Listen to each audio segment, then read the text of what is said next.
जय श्रीराम. मी अखिल भारत कृषी गोवा सेवा संघ महाराष्ट्र सदस्य सुधीर बैरवाडे. काल मोहोळ येथे गोरक्षक कारवाईसाठी गेले असता पोलिसांना त्यांनी सोबत घेतले आणि जिथं गाया बांधल्या होत्या कत्तलीसाठी तिथे त्यांनी गेले असता पोलिसांसमोरच कसाईने गोरक्षकावर हल्ला केला. पण गोरक्षकावर हल्ला करताना तिथे 3 पोलीस होते, ते कॉन्स्टेबल होते, पण त्यांनी बघ्याची भूमिका घेतली.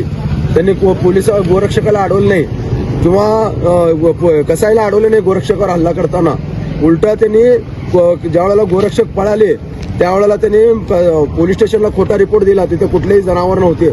मग प्रश्न हा आता उपस्थित होतो, तिथं जर जनावर नव्हते तर कसाईनं गोरक्षकावर का हल्ला केला, पहिला प्रश्न.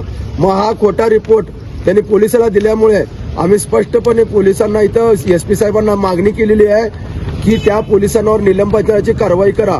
दुसरं, पोलिसांसमोर गोरक्षकावर हल्ला झाल्यामुळे हा सरकारी कामात अडथळा होतो.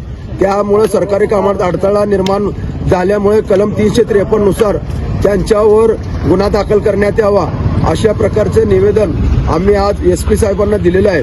तर SP साहेबांनी आम्हाला सांगितलंय की आम्ही कठोरात कठोर कारवाई त्यांच्यावर करू आणि तुम्हाला न्याय मिळवून देऊ.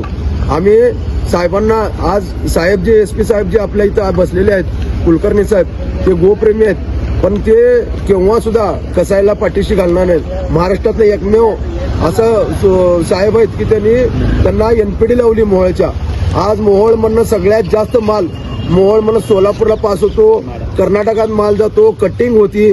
आता आम्ही त्या कसायांना त्यांची धडकी भरल्याशिवाय त्यांची मस्ती उतरल्याशिवाय आता आम्ही गप बसणार नाही. एवढंच सांगतो. आम्ही कायद्यात आहे म्हणून आम्ही गप बसाय. ज्यावेळेला कायदा आम्ही तोडू मग त्यावेळेला आम्ही त्यांना काय आहे गोरक्षक त्यांना आम्ही दाखवू. जय श्रीराम. जय श्रीराम.